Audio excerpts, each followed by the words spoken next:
What can one man do to help his country at war? Classical composer Malekdoc is being hailed as the Shostakovich of his native Syria. As he highlights the plight of his people, suffering bombing, assassinations, starvations and flight, his symphonies have become a rally call for peace. We hear of his greatest hope for the future of his country, the children of Syria, and Big Questions asks, how can music help a people in exile? All I have is my music. I compose, orchestrate my works, and my main source of inspiration are the Syrian children and their journey to freedom. Jandali was already well known in his native Syria as one of its leading cultural figures before the rising. But even then he was attracting the attention of the Assad regime because of the potential subversive threat of his works that celebrate the gifts to modern civilization by his Syrian ancestors. These are writing, the alphabet and music. In 2009, Jandali first performed his composition based on 3,000-year-old clay tablets found in the royal palace of Ugarit, now northwestern Syria.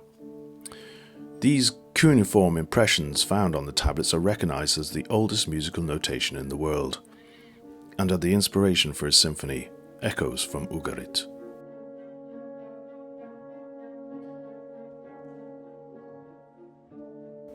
I discovered through my online search that my ancestors actually invented the musical notes. Another shock, I said, oh my God, my people invented the musical notes? Unbelievable, how come nobody told me? How come the Ministry of Culture didn't even celebrate that? It should be our national anthem.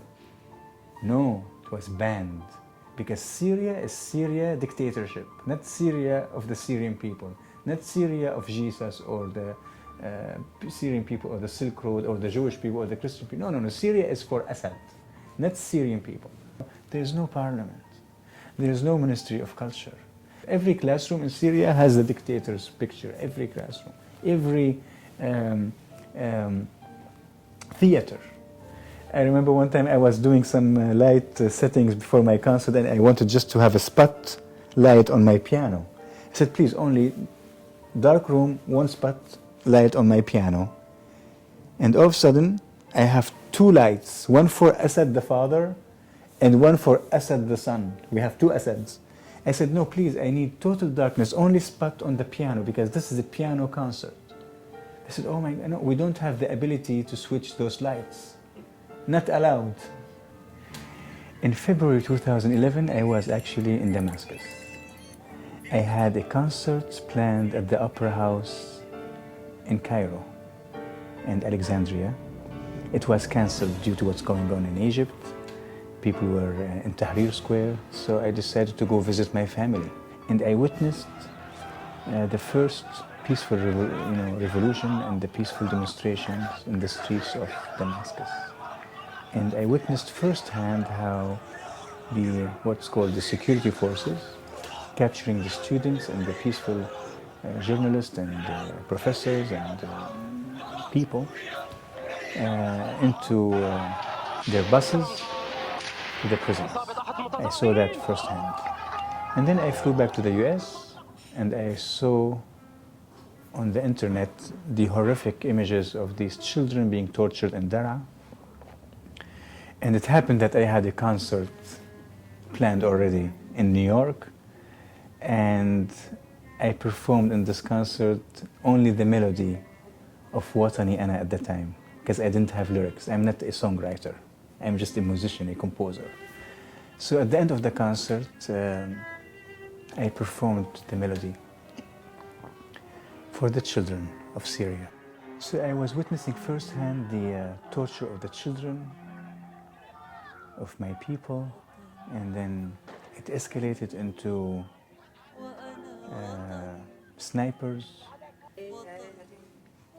assassinating troops, targeting children, not journalists, not adults.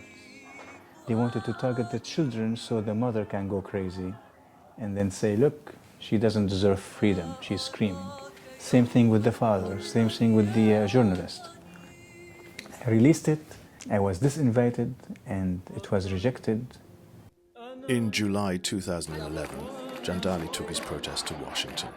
and he performed a public performance of his anthem to peace, Watani Ana, I Am My Homeland, in Lafayette Park, outside the White House. His actions did not go unnoticed in his homeland, and shortly afterwards his parents, Dr. Mamoun Jandali and Linda Drubi, were severely beaten up, and their home was ransacked. The attackers warned them, "We're going to teach you how to raise your son." Brutally attacked in Homs due to that performance, because the dictator realized how powerful music is. You're not allowed to tell truth and beauty under dictatorship. I never realized that music is that powerful until that moment. When you see your mother beaten with no teeth and your father, I mean, you say, oh my God, is this the result of my music? Did Mr. President made an executive decision based on my song to beat my mother? Come beat me. Don't beat my mother. But he wouldn't dare beating me because I'm an American citizen and because I have rights. So he will go against the non-citizen, the Syrian people who have no citizenship. They have no rights. So he can beat them, he can torture them, he can drop chemical weapons on them, and then he will say, oh, we are just securing Syria. I called my mother after the brutal attack, and I was horrified by the pictures I received. And I couldn't believe my eyes. I said, oh my God. And I told her, I have another fundraising next week. What should I do? She said, go ahead. Another concert, saving one child is worth another beating. That's the spirit of the mothers. That's the spirit of humans. It doesn't have to be just Syrian people. I mean, the American people, the British people, every people. They all want to be living in dignity and freedom.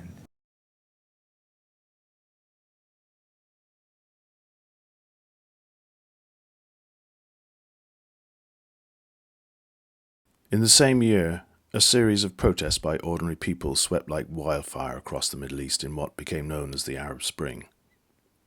A Syrian postman, Ibrahim Kashush, composed a simple chant challenging the dictatorship of Bashar Assad and the ruling Ba'ath Party. His words, "Out, out, Bashar, out," were taken up by hundreds of thousands on the streets of his native Hama, earning him the nickname Nightingale of the Syrian Revolution. On the 4th of July, 2011, his bullet-riddled body was found in the Orontes River, the neck slit and his vocal cords ripped out. People gathered, I believe it was 400,000 plus people, in the same city where I witnessed the massacre in 1982 and I saw the waterways being destroyed. It took one firefighter to mobilize the people, and he was saying, "Go away, dictatorship." And 400,000 Syrians were chanting in response to him. It was the largest Syrian symphony in our history. One conductor, not appointed by the Ministry of Culture, and everybody is singing in harmony for freedom. Oh my God, I mean, how can you not be inspired by this scene? Even the US ambassador at the time, he joined the people. He broke protocol and went to Hama. I said, oh my God. But the story of the dictatorship capturing what they thought to be Kashush, cutting his throat, and giving us all an Assad lesson. Don't dare to sing for freedom. And don't ever dare to form a Syrian symphony. We cut your throat and we take your vocal cords out because we are Syria. I saw that image and I said, oh my God, what am I going to do?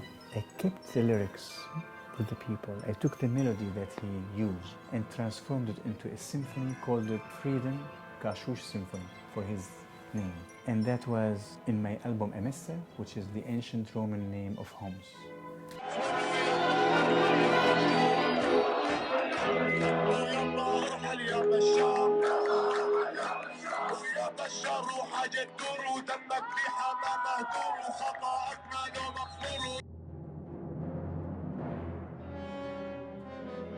The four-movement Sinfonietta is based on the chants of the children and their melodies. It is the reflection of their journey to freedom. It is four movements orchestrated for a chamber orchestra.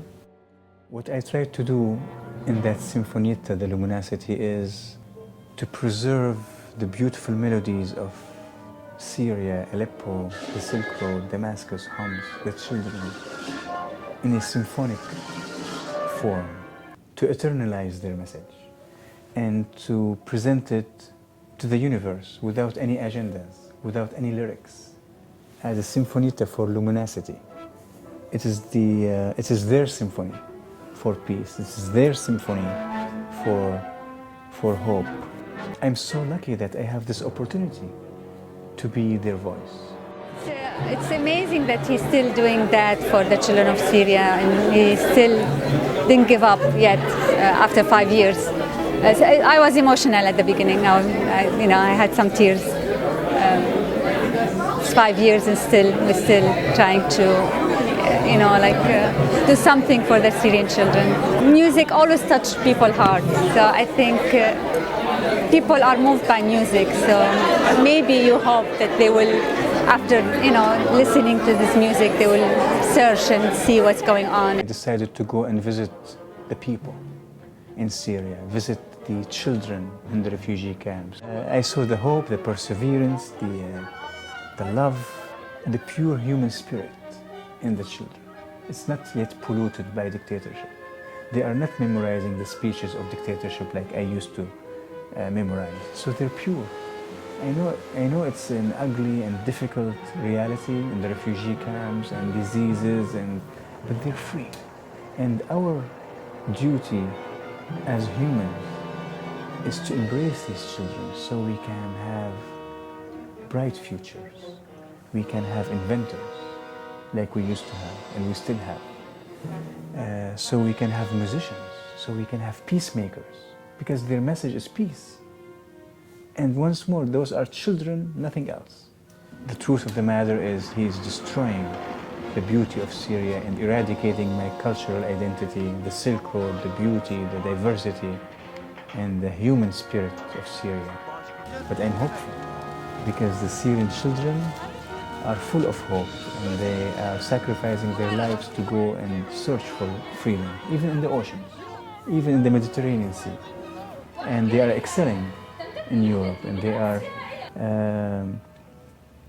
progressing. Malek Jandali eventually managed to bring his father and his mother to safety, and they joined him in New York at the Carnegie Hall. It was a family reunion for the voice of the Free Syrian Children. I had the world premiere of my Luminosity with the Zagreb Philharmonic Orchestra. I invited the orchestra to Carnegie Hall to join me in their debut.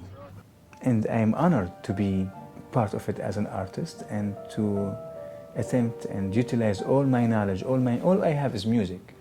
Utilize all that to present their message of peace. That's what we're doing. Just presenting their symphony of peace, because the literal meaning of symphony in Latin is to sing together. Symphonia, singing together in harmony.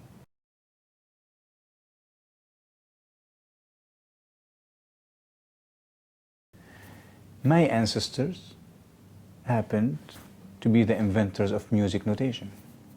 We wouldn't have had the privilege of listening to Beethoven's Ninth Symphony, or Shostakovich, Leningrad Symphony, or even the tunes of Duke Ellington. So they invented the musical notation, the system, not to the Mesopotamian people, but to humanity. And constantly attempting to preserve what's being eradicated as we speak.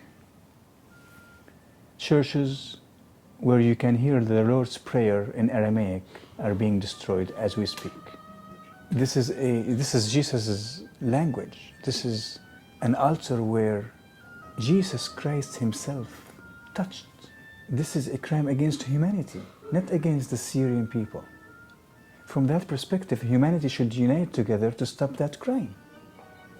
Church, Jewish temples in Aleppo, mosque, not counting the human life, the thousands of people, journalists, fathers, mothers, they are not migrants, they are not numbers, they are not victims, they are not just numbers. Let's humanize.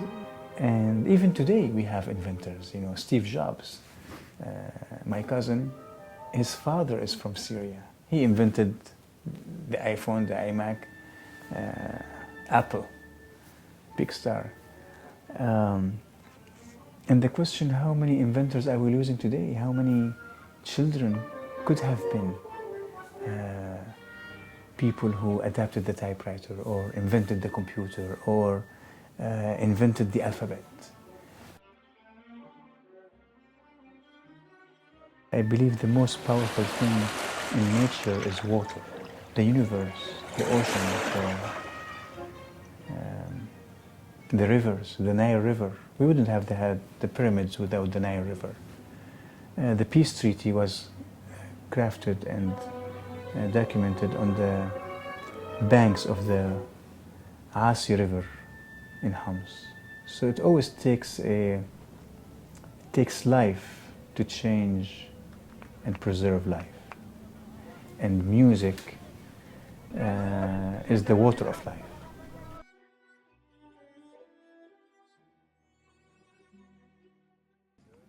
The Syrian children will rise again like the phoenix to tell the world that they invented the alphabet, the musical notes, the first ever peace treaty documented in the world, and that Syria was the land of all religions, embracing everyone, embracing the Armenians when they were being massacred, embracing the Jewish people when they were being burned, embracing the Christians and the message of Jesus in their churches and the Aramaic language. The only villages and people who speak the language of Jesus Christ are in Syria.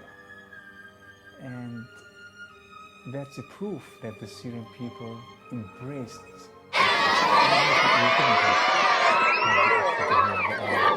if the Syrian people rejected it. The Syrian people embraced it and made it their own language. But the dictatorship is against Jesus Christ and against the Jewish people, and it's against the Muslim people, it's against the children, against the music, against the alphabet, against the music, against everything. So the Phoenix in Exile is inspired by the children who are the Phoenix, who are going to rise again like the Phoenix, to tell the world that we are people for peace in a symphony of humanity.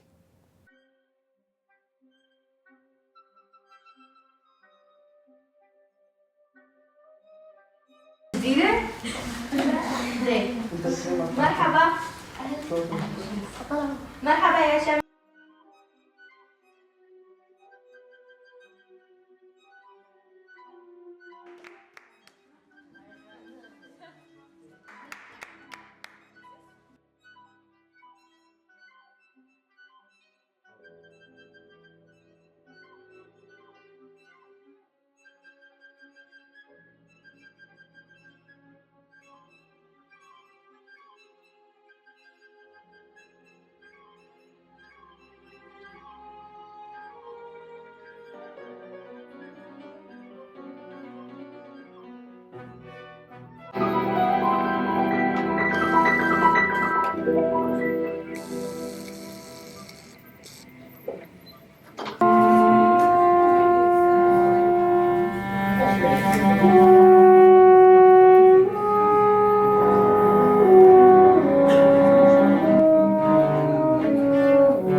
لما اجيت لعنا الما كانت بوزن 3 فاصل يعني تقريبا 3 كيلو ونص 3.3. اسمي كاشف السلام أتجول في البلاد.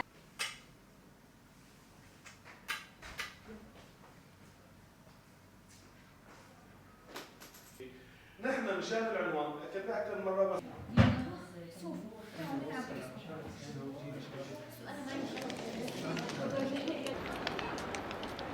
هيك إذا هو متضايق، إذا بتحسي إنه مثلا عنده صدمة، عنده مشكلة جواته، يعني مشكلة.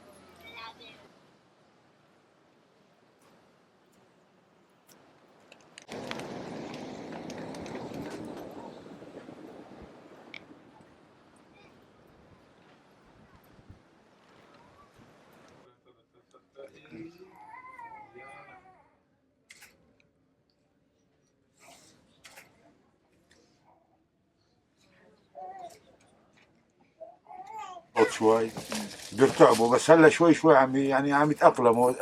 صار في امان، بس هو انها هاد بيضل مرعوب بالليل، يعني بس غابة الشمس بيضل يبكي. One by one if you please. One by one. I wake up. Comb my hair. رجعنا عليه نظر Brush my teeth. دقيقتين يعني، بس كانت نار قوية كثير. Carry my